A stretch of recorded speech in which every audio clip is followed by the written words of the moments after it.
अस्सलाम वालेकुम। आज हम पढ़ेंगे ह्यूमन एक्सक्रीटरी सिस्टम के बारे में। हम उसकी एनाटमी और उसके फंक्शंस को स्टडी करेंगे। इसके अलावा हम नेफ्रॉन को स्टडी करेंगे, किडनी ट्रांसप्लांट को स्टडी करेंगे और डायलिसिस को स्टडी करेंगे। ये जनरल साइंस एंड एबिलिटी का लेक्चर नंबर 20 है और हम उम्मीद करते हैं कि आपको हमारी ये मेहनत पसंद आती होगी। और चैनल पर बार बार आने के लिए और वीडियोस देखने के लिए आप सभी लोगों का बहुत बहुत शुक्रिया। हम उम्मीद करते हैं कि जब आप ऑनलाइन आकर हमारे ये लेक्चर्स देखते होंगे तो ये आपके लिए क्वालिटी कंटेंट साबित होते होंगे। तो ह्यूमन एक्सक्रीटरी सिस्टम के अंदर मुख्तलिफ़ ऑर्गन्स मिलकर जिस्म में मौजूद वो मटेरियल जो कि हमें नहीं चाहिए होता, जिन्हें हम फासिद मादे भी कह देते हैं, या फिर वो नाइट्रोजीनियस वेस्ट जो कि हमारी बॉडी को नहीं चाहिए होता, उसको हमारे जिस्म में लिक्विड के साथ मिक्स करके in the form of urine निकाल दिया जाता है। और हमारा जो खून है उसको जहरीले मादों से पाक कर दिया जाता है, खून को प्योरीफाई किया जाता है। जिस तरीके से हमने आपको पढ़ाया था कि हमारे रेस्पिरेटरी सिस्टम के अंदर हमारा जो लंग्स हैं, जिन्हें फेफड़े कहते हैं, उसके अंदर गैसियस एक्सचेंज होता है और हमारा जो खून है उसको साफ़ किया जाता है और उसमें से कार्बन डाइऑक्साइड निकाली जाती है और ऑक्सीजन हवा से लेकर दाखिल की जाती है। बिल्कुल इसी तरह जो हमारी गुर्दे हैं, जिन्हें हम किडनी कहते हैं, वो नाइट्रोजीनियस वेस्ट को हमारी बॉडी से निकाल लेते हैं, यानी कि जो ब्लड है, ब्लड में से नाइट्रोजीनियस वेस्ट को निकाल लेते हैं और उसको फिर in the form of urine bladder में मसाने में भेज देते हैं। और फिर वहाँ से फिर हमें रफ़ाए हाजत आती है, हमें वाशरूम जाने की ज़रूरत पड़ती है और फिर वो हमारी बॉडी से निकल जाते हैं। इस तरीके से हमारी बॉडी उन तमाम किस्म के फासिद मादों से, मटेरियल से छुटकारा हासिल कर लेती है जो कि हमें नहीं चाहिए होते। और ये मुख्तलिफ़ ऑर्गन्स मिलकर फंक्शंस परफॉर्म करते हैं और जिस्म से जो मादे हैं उनको निकालने में अहम किरदार अदा करते हैं। इसकी एक मिसाल ये भी है, जैसे कि हमें पसीना आता है जब हम बहुत ज़्यादा तेज़ भागते हैं, या हम बहुत ही ज़्यादा एक्टिव होकर काम करते हैं, या हम रनिंग करते हैं, या क्रिकेट खेलते हैं, फ़ुटबॉल खेलते हैं, या कोई भी इंटेंस फ़िज़िकल एक्टिविटी परफॉर्म करते हैं, तो हमें स्वेट आता है, पसीना आता है। और उससे भी हमारी जो बॉडी है उसका एक तो टेम्परेचर मेंटेन रहता है कि स्वेट आएगा, वो इवेपोरेट होगा, पसीना खुश्क होगा तो बॉडी टेम्परेचर कम हो जाएगा। और उसके साथ साथ जो हमारे जिस्म के अंदर गंदे मादे होते हैं वो भी पसीने के साथ बाहर निकल जाते हैं। इसके अलावा लीवर हमारे जिस्म से फासिद मादों को कम करता है, डिटॉक्सिफिकेशन करता है। डिटॉक्सिफिकेशन का मतलब ये होता है कि जिस्म में मौजूद जहरीले मादों को ख़त्म करना। और हमारी जो लार्ज इंटेस्टाइन है वो भी ये काम करती है। लंग्स के अंदर ये काम कैसे होता है हमने आपको बता दिया। और इसी तरीके से जो एक्सक्रीशन का प्रोसेस है वो किडनी भी करती है। किडनी हमारे जिस्म से नाइट्रोजीनियस वेस्ट को निकाल देती है और हमारे खून को पाक कर देती है और इस काबिल करती है कि वो जब जिस्म में रेगुलेट करे तो वहाँ पर मसले मसाइल पैदा नहीं करेगा। अगर किडनी अच्छी तरीके से अपना फंक्शन परफॉर्म ना करे और जो यूराइन है वो ठीक तरीके से ना बने तो फिर हमारे जिस्म के अंदर मुख्तलिफ़ किस्म की बीमारियाँ जन्म ले सकती हैं और मुख्तलिफ़ किस्म की हमें इन्फेक्शंस हो सकती हैं। तो यहाँ पर आपको ह्यूमन एक्सक्रीटरी सिस्टम दिखाया गया है। ह्यूमन मेटाबॉलिक जो वेस्ट होता है, जिसके अंदर कार्बन डाइऑक्साइड है, वाटर है, साल्ट है, यूरिया है, ये तमाम हमारे खून के अंदर पाए जाते हैं। तो खून को पाक करना ज़रूरी होता है क्योंकि ये हमें नहीं चाहिए। अब एक चीज़ हमें नहीं चाहिए तो नहीं चाहिए, उसको फिर बाहर फेंकना तो है। तो जो साल्ट्स हैं, यूरिया है, कार्बन डाइऑक्साइड है और जो वाटर है जो कि एक्स्ट्रा अमाउंट में है, जो हमें नहीं चाहिए, वो सारा किडनी अलहदा कर लेता है और अलहदा करने के बाद ब्लैडर में भेज देता है। और जो किडनी से जो वेस्ट ब्लैडर तक जाता है वो यूरेटर की मदद से जाता है। आप जो यहाँ पर ये नाली देख सकते हैं जो कि गुर्दे से निकल कर मसाने की तरफ यानी ब्लैडर की तरफ आ रही है, इस नाली को, इस पाइप को यूरेटर कहते हैं। और यूरेटर की मदद से वेस्ट ब्लैडर में आ जाता है और यहाँ पर स्टोर होता रहता है। और जब इसकी कैपेसिटी कंप्लीट हो जाती है तो हमें वाशरूम जाने की, रफ़ाए हाजत की ज़रूरत महसूस होती है और फिर हम कहते हैं मैं गो टू वाशरूम। और उसके बाद फिर जाकर हम मामलात तय कर लेते हैं और हमारे जिस्म से ये गंदे मादे और ये फासिद मादे निकल जाते हैं। तो ह्यूमन एक्सक्रीटरी सिस्टम कुछ इस तरीके से काम करता है। तो ह्यूमन एक्सक्रीटरी सिस्टम का काम है एक्सट्रेट, यानी कि गेट रीड ऑफ। एक्सट्रेट का मतलब है गेट रीड ऑफ, छुटकारा हासिल करना, किसी चीज़ को अपनी ज़िंदगी से निकाल देना। और वेस्ट तो आपको पता ही है, वो चीज़ जिसकी हमें ज़रूरत नहीं होती वो वेस्ट होता है। तो आप यहाँ पर ह्यूमन बॉडी के अंदर देख सकते हैं उसकी पोजीशन को, कि जो आपकी रिब्स की पिछली साइड होती हैं वहाँ पर ये किडनी पाई जाती हैं, और इन किडनी से ये पाइप निकलते हैं जिन्हें यूरेटर कहते हैं, वो ब्लैडर में जाते हैं और फिर ब्लैडर से रफ़ाए हाजत हो जाती है। जब वो फुल हो जाता है और फिर आपको महसूस होता है कि अब रफ़ाए हाजत का वक्त आ गया है, अब वाशरूम जाने का वक्त आ गया है, तो इसे यूरिनरी सिस्टम भी कहते हैं। अब आपको यहाँ पर और अच्छे तरीके से समझाने की कोशिश की गई है। आप यहाँ पर उसकी एनाटमी को और अच्छे तरीके से देख सकते हैं। ये आप देख सकते हैं कि हमारे पास किडनी है, फिर उसके पास रीनल आर्टरी है, रीनल वेन है, और ये जो ब्लू है ये आर्टा है, और जो ब्लू वाली है वो इंफीरियर वेना केव है। और आपको पता तो है कि ये जो रेड वाली होती हैं इन्हें आर्टरीज़ कहते हैं और ब्लू वाली को वेन कहते हैं।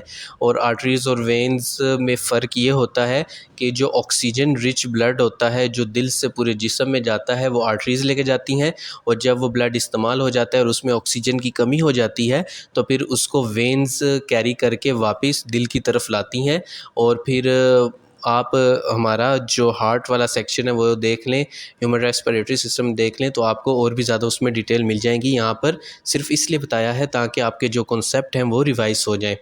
तो अब आप यहाँ पर देख सकते हैं कि इसको रेनल सिस्टम भी कहा जाता है, और एक्सक्रीटरी सिस्टम भी इसका नाम है, और यूरिनरी सिस्टम भी इसका नाम है। तो इसके टोटल 3 नाम अभी तक आपको बताए जा चुके हैं कि एक आपको तो पता है एक्सक्रीटरी सिस्टम, यूरिनरी सिस्टम और रेनल सिस्टम। तो ये 3 नाम इसके हैं। तो अगर इसके मुतल्लिक MCQs आएँ तो आपको परेशानी नहीं होनी चाहिए। इनका काम है कि ब्लड में से वेस्ट को निकाल देना और उसको इकट्ठा कर लेना ब्लैडर में, और जब वो भर जाए तो फिर रफ़ाए हाजत के ज़रिए उसको निकाल देना। तो यहाँ पर आप देख सकते हैं कि ह्यूमन बॉडी के अंदर किस तरीके से ये जो रिब्स के पिछले हिस्से होते हैं वहाँ पर किडनी होते हैं, और वहाँ से फिर ये यूरेटर की मदद से वेस्ट जाता है ब्लैडर में, और ब्लैडर से यूरिथ्रा से में चला जाता है और वहाँ से फिर बाहर निकल जाता है। आप यहाँ पर देख सकते हैं। तो यहाँ पर आपको और अच्छे तरीके से दिखाने की कोशिश की गई है, और हम उम्मीद करते हैं कि आप साथ साथ अपने नोट्स बना रहे होंगे। यहाँ पर आपको दिखाया गया है कि जो ये पाइप्स हैं आर्ट्रा और वीना केव, तो ये जुड़े होते हैं किडनी के साथ, और ये ब्लड को सप्लाई करते हैं और बाद में हासिल करते हैं। और ये कंटिन्यूस प्रोसेस है, और हमारी किडनी काम कर रही होती है जब तक हम जाग रहे हैं तब तक लगातार काम कर रही होती है, और ये प्रोसेस चलता रहता है। अक्सर हम सो रहे होते हैं तब भी ये प्रोसेस चल रहा होता है, क्योंकि जो दिल है वो धड़कना बंद नहीं करता, और जब तक दिल धड़क रहा है तो ब्लड का फ़्लो हो रहा है और किडनी से भी ब्लड गुज़र रहा है। तो आप यहाँ पर देख सकते हैं।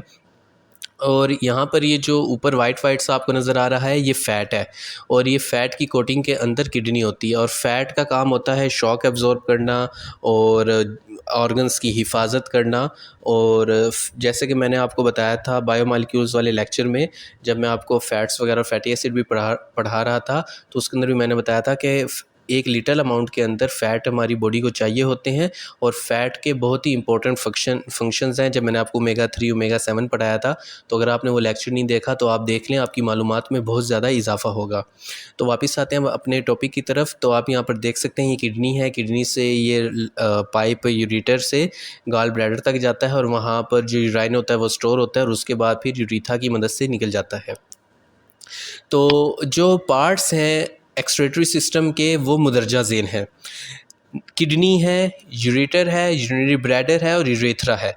किडनी वो ऑर्गन है जो कि ब्लड को फ़िल्टर करती है। यूरेटर्स वो नालियाँ हैं जो कि वेस्ट को किडनी से ब्लैडर तक, यूरिनरी ब्लैडर तक लेकर जाती हैं, और यूरिनरी ब्लैडर वो जगह है जहाँ पर आर्जी तौर पर वेस्ट इकट्ठा होता है, और यूरेथ्रा वो ट्यूब है, वो पाइप है जिसकी मदद से वेस्ट बॉडी से निकल जाता है और जिस्म से बाहर निकाल दिया जाता है। तो आप देख सकते हैं, और यहाँ पर एक एक्स्ट्रा इन्फॉर्मेशन है जिसे यूरेथ्रल स्पेंचर कहते हैं। The outer end of the urethra is controlled by a circular muscle called the urethral sphincter. तो ये एक इजाफी मालूमात थी जो कि एमसीक्यूज़ की फॉर्म में आ सकती थी, तो आपको पता होनी चाहिए।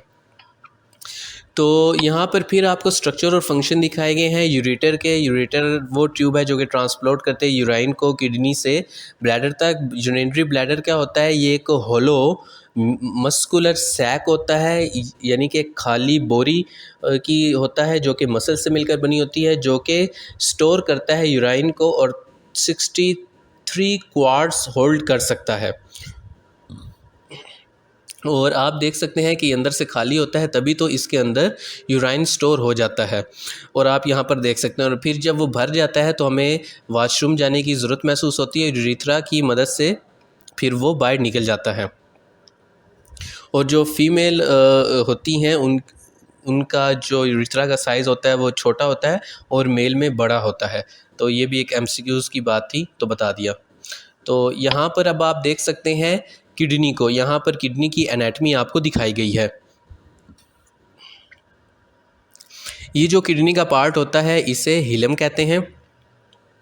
यहाँ पर आपको आर्टरी और वेन दिखाई गई हैं। आर्टरी और वेन का काम क्या होता है वो मैं आपको पहले ही बता चुका हूँ। आर्टरी के अंदर ऑक्सीजन रिच ब्लड होता है और वेन के अंदर कम ऑक्सीजन अमाउंट वाला ब्लड होता है। और ये फिर आपको रेनल पेल्विस दिखाया गया है, और ये आपको यूरेटर दिखाया गया है, वो पाइप जो कि वेस्ट को लेके जा रहा है। ये जो आपके पास ये जो ट्यूब्स हैं जिनकी मदद से ब्लड आ रहा है, ये जाता है, फ़िल्टर होता है और फिर वापस चला जाता है, और जो वेस्ट होता है वो फिर यूरेटर की तरफ आ जाता है।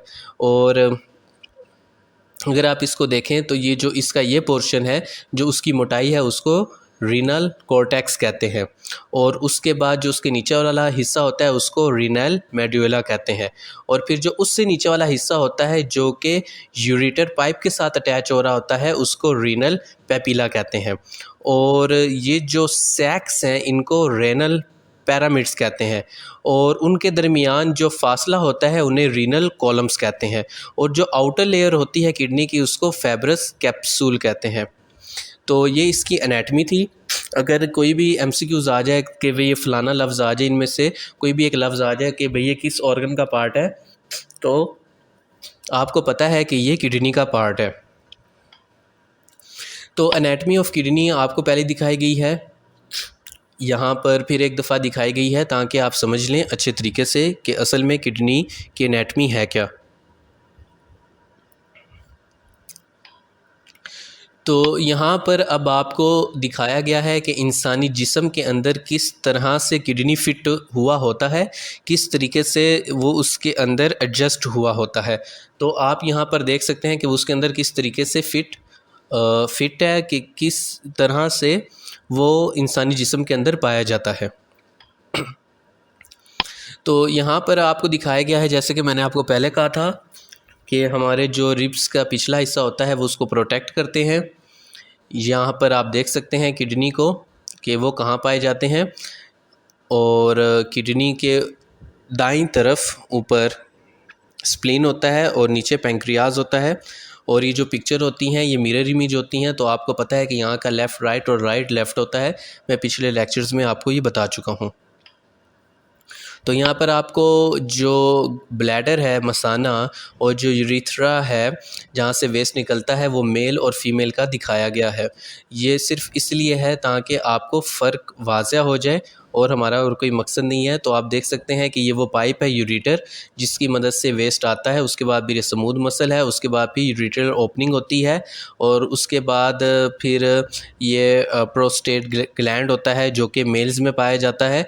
तो अगर एमसीक्यूज़ आ जाए कि जो प्रोस्टेट ग्लैंड होता है जो कि एक्सक्रीटरी सिस्टम का में ब्लैडर के पास पाया जाता है, तो वो किस में पाया जाता है, मेल में, फ़ीमेल में, तो आपने मेल पर टिक करना है। है। तो इस तरीके से MCQs आ सकता है और हमारा मकसद सिर्फ आपको पढ़ाना है और कोई मकसद नहीं है। तो उसके बाद फिर ये इंटरनल स्पेंचर आ जाता है, फिर एक्सटर्नल स्पेंचर आ जाता है और उसके बाद फिर यूरिथ्रा आ जाता है। तो आप यहाँ पर अच्छे तरीके से देख सकते हैं। तो यहाँ पर एक दफ़ा फिर मेल और फीमेल एक्सक्रीटरी सिस्टम आपको दिखाए गए हैं। तो आप यहाँ पर अच्छे तरीके से देख सकते हैं कि सारा कुछ एक जैसा है, कोई भी फ़र्क नहीं है। किडनी भी एक जगह पर लगे हुए हैं और वही किडनी है, वही यूरेटर है, वही मसाना ब्लैडर है और वही यूरिथ्रा है। बस एंड पर ज़रा सा फ़र्क है और वो हर कोई जानता है, तो उसके मुतल्लिक ज़्यादा बात करने की भी ज़रूरत नहीं है और मकसद सिर्फ़ आपको पढ़ाना है और कोई मकसद नहीं है।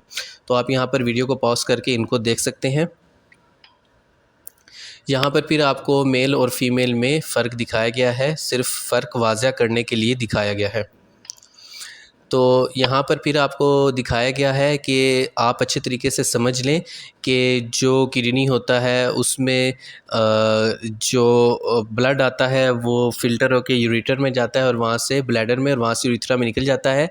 और जो मेल में होता है वो ज़रा कॉम्प्लेक्स होता है और वो आप देख सकते हैं कि जो यूराइन है वो यहाँ से होता हुआ फिर यहाँ से निकल आता है। तो जो यूरेटर्स है उसका फ़ंक्शन क्या होता है वो तो आपको पता ही है। ये यूरेटर है, ये एक ट्यूब है, ये 6 से 7 इंच लंबी होती है और अटैच होती है हर किडनी के साथ।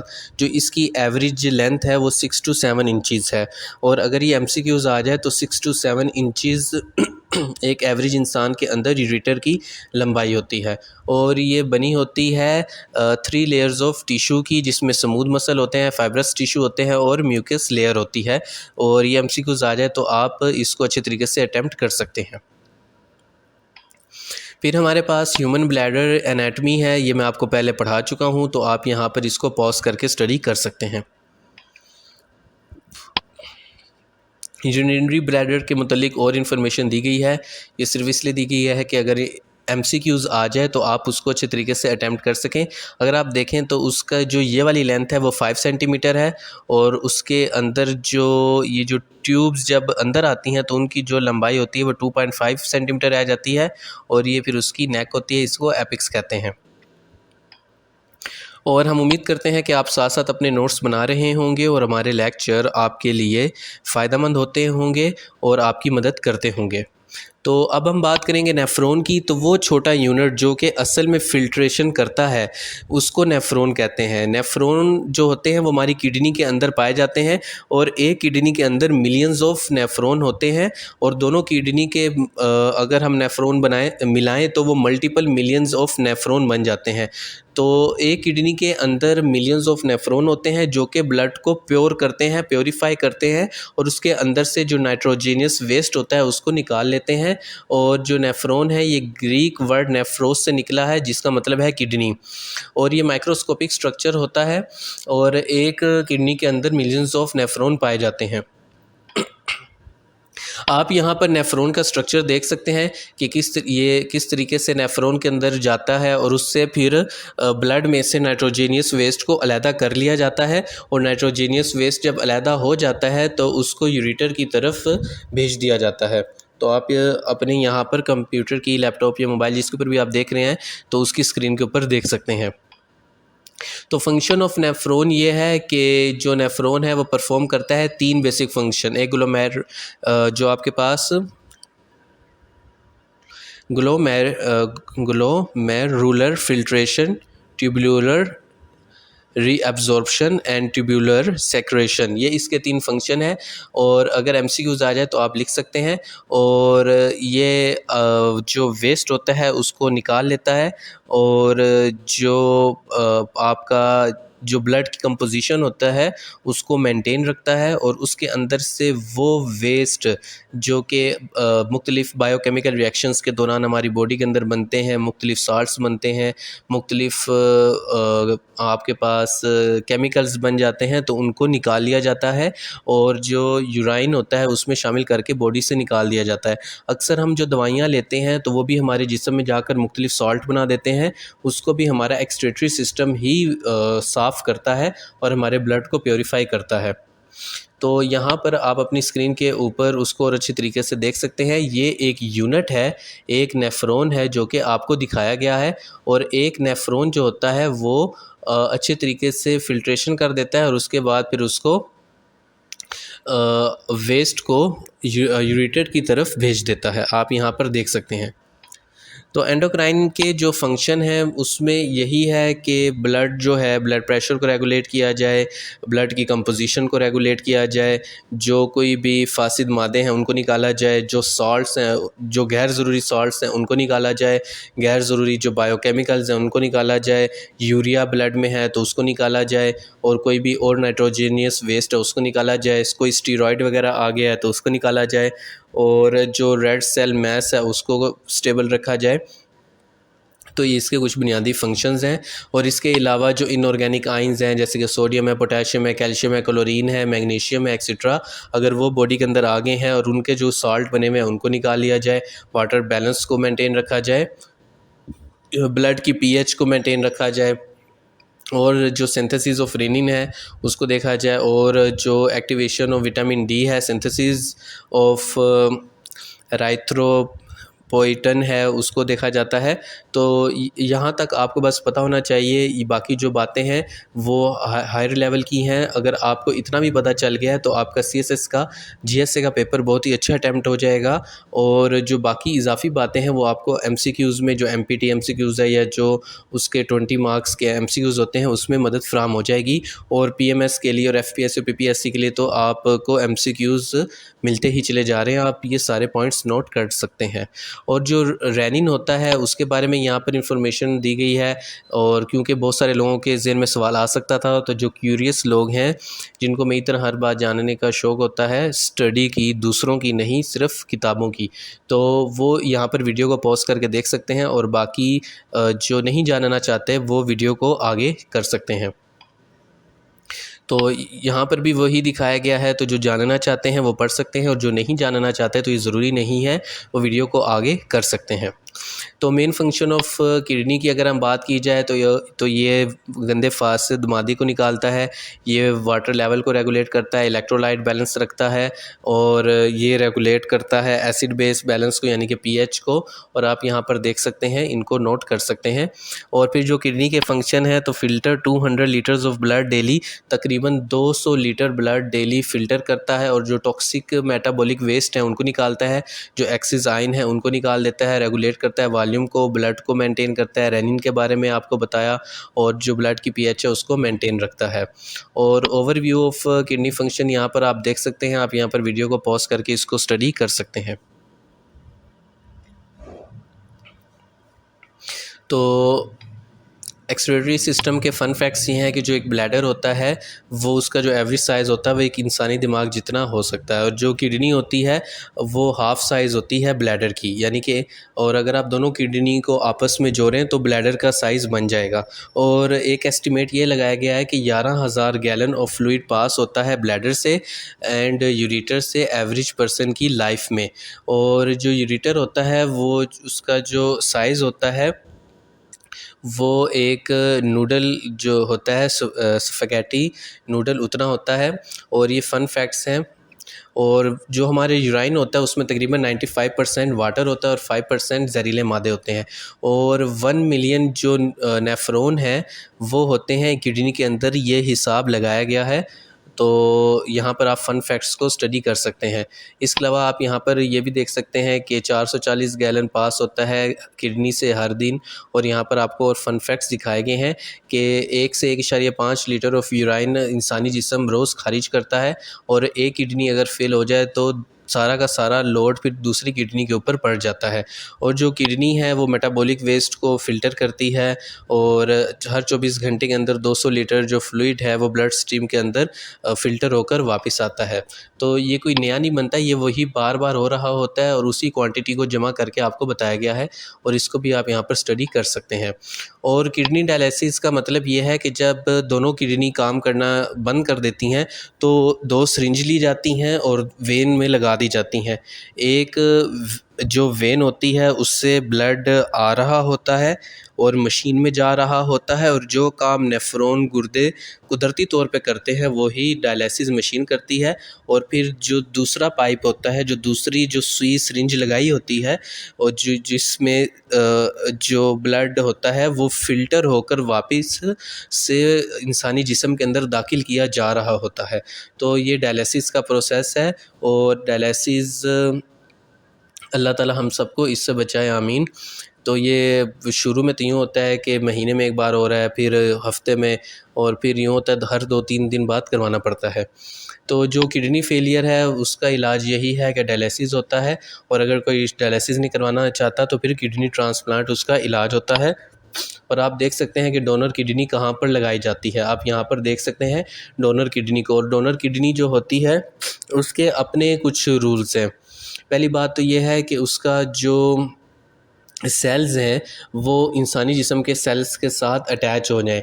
इंसानी सेल्स ये ना समझ लें कि कोई इन्वेडर आ गया है। अगर इंसानी सेल्स ने और इंसानी ब्लड के अंदर जो वाइट ब्लड सेल्स पाए जाते हैं और जो जरासीम को भांपने वाले, डिटेक्ट करने वाले सेल्स पाए जाते हैं, वो हम आगे आपको पढ़ाएंगे। अगर उनको लगता है कि भाई ये कोई इन्वेडर आ गया है तो वो फिर इसके ख़िलाफ़ मुदाफ़ित पैदा कर देते हैं और रेजिस्टेंस पैदा कर देते हैं और लेने के देने पड़ जाते हैं।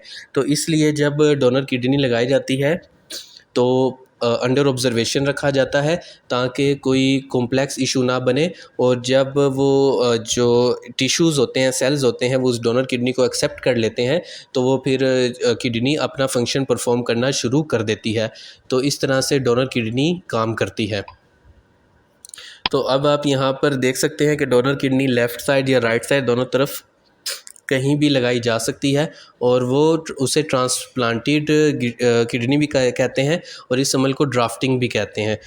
तो आप ड्राफ्टेड या ट्रांसप्लांटेड किडनी देख सकते हैं, और आप यहाँ पर स्क्रीन को पास करके स्टडी कर सकते हैं। तो हमारा मकसद ये है कि आपको कम से कम मिस्टर शर्लॉक होम्स जितना ज़हीन बनाया जाए ताकि आप बाद में बोली सीना जितने ज़हीन बन सकें। तो ये आज का लेक्चर था, और हम उम्मीद करते हैं कि आपको हमारी वीडियोस पसंद आती होंगी, हमारी ये मेहनत पसंद आती होगी। तो चैनल पर बार बार आने के लिए और वीडियोस देखने के लिए आप सभी लोगों का बहुत बहुत शुक्रिया। और हम उम्मीद करते हैं कि जब आप अपनी कंप्यूटर की स्क्रीन के ऊपर हमारे लेक्चर्स देखते होंगे, सुनते होंगे, तो आपको मज़ा आता होगा। और वो तमाम लोग जो कि huge amount of academy fee afford नहीं कर सकते, आप उनके साथ हमारे ये जो लेक्चर हैं वो शेयर कर सकते हैं। तो ये आज का लेक्चर था। हम उम्मीद करते हैं कि आपको